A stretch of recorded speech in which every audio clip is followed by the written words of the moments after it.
Yeah, of course. So in the world before globalization, so World War II and before, there was little trading, or what existed was basically an imperial government raiding the rest of the world for markets or for resources.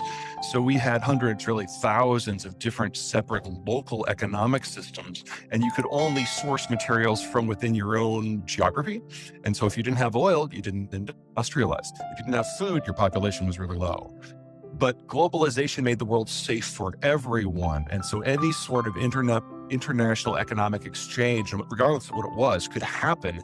And the US Navy ensured that it could happen on the high seas without a military escort. That was kind of the whole basis of it. And so all of these little disparate parts started amalgamating eventually into one total global whole by the time we got to the 1990s. And when you are in a bigger pool like that, everyone specializes and everybody adds value. So you get diversification of production, you get greater bulk of production, you get a lower cost of production. And it works in every economic sector, whether it is energy or agriculture or finance. It is that diversification and that volume that is the world we understand. That's the world we've been in since 1990. And it's the most atypical period in human history. What's going on now, part with the Ukraine war, part with nationalism, part with tariffs, whether it's from Biden or from Trump, it all takes us into the same place. It breaks up that global whole. And as you do that, we lose all those synergies and all those economies of scale. And we feel that as shortages and inflation. Yeah. So what we're going through right now, even if nothing else plays in, this is kind of our new norm for the next several years until we adapt to whatever. It really depends on where you are, and how you feel it's going to depend upon what your local geography of trades ends up being. So on the positive side, look at North America. So the United States has the best demographic structure in the world, the most stable capital structure in the world. It's the home of the global currency. Mexico has the best demography of the advanced developing world. We've got a first-rate manufacturing system. We're the world's largest producer of food and of energy products. So even if North America is 100% on its own, we're probably only looking at about a 10 to a 15% drawback. That's our entire import and export portfolio outside of North America. That's awkward to adjust to, particularly in manufacturing, but it's totally doable. Then look at China.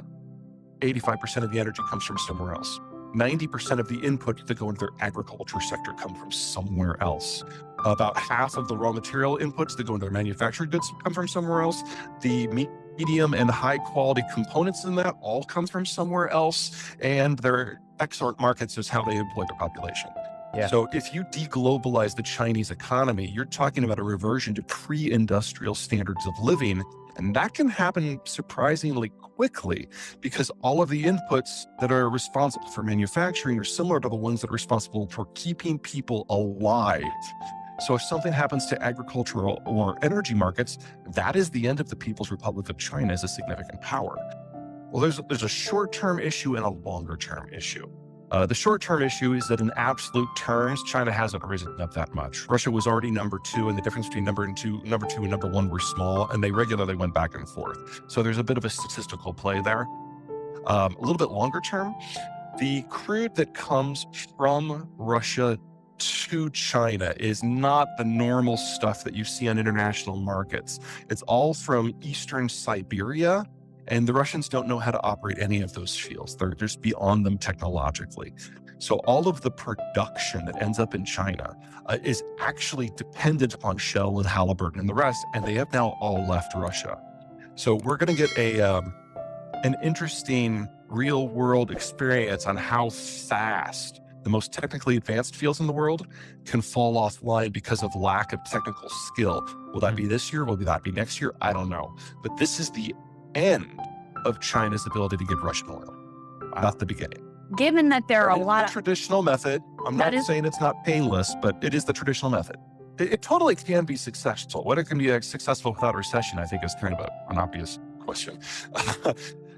Considering that we're dealing with demand and especially supply shocks here, is the problem.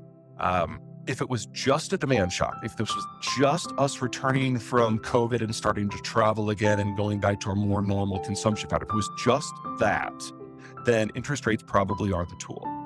but there's simultaneously a supply shock. So the three big things that are going on in the world, the Ukraine war is shocking international energy and agricultural markets.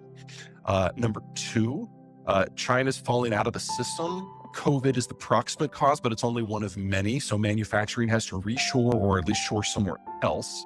That means we have to build up the entire supply chain somewhere else. That was going to be inflationary all by itself. So that's kind of a combined supply and demand shock.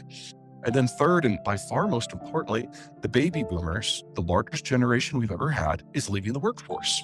And the replacements on the young side are the Zoomers, and they are the smallest generation we have ever had. So we have a 400,000 worker shortage this year, and it'll increase every year for the next 12 until peaking in 2034 at about 900,000. Wow. So we have a problem with our supply of labor. That is by far the number one cause of inflation this year and probably next year as well. And interest rates are useless for dealing with that. Well, a couple things to keep in mind is demand is shockingly stable in the United States right now. We're bouncing back from COVID. Americans have more than $2.5 trillion in the bank. This is the most cash flush the American consumer has been since the dot-com bubble.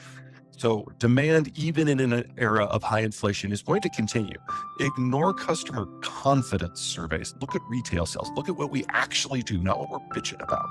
And that would suggest that the demand is still there. And as long as demand is still there, the cost cutting is going to be held in check because there is someone to sell to. There is someone to sell to at the prices that people have to pay now. The role for government here is very small. There may be some specific critical materials, as we've just discovered, baby food might be on that list, where having a regulation for additional inventory stocks might make some degree of sense. Although with government regulation, by the time we get around that being in place in an intelligent way, we'll probably be on to the next crisis by then. But I think this is entirely a private sector issue. Companies have discovered that if you have to wait on a part 9 months, is it really a viable part of your supply chain? And you have to find another supplier. And especially what we're seeing in the IT space is that China has now been offline for so long. I mean, Shanghai was down for 2 months. It's about to go down again. We're seeing manufacturers being forced to relocate to places like Mexico, the United States, and Vietnam, kind of three big winners out of this. But it still takes time. And so companies are now making orders in mass for product that is not yet coming out of supply lines. The supply lines aren't yet in place, but it is providing some of the capital flow that is necessary to build up this new system. On the back end, it'll be a more stable system with shorter steps that is more economically viable, that employs North American workers, that is closer to home, that is cheaper to operate. These are all good things.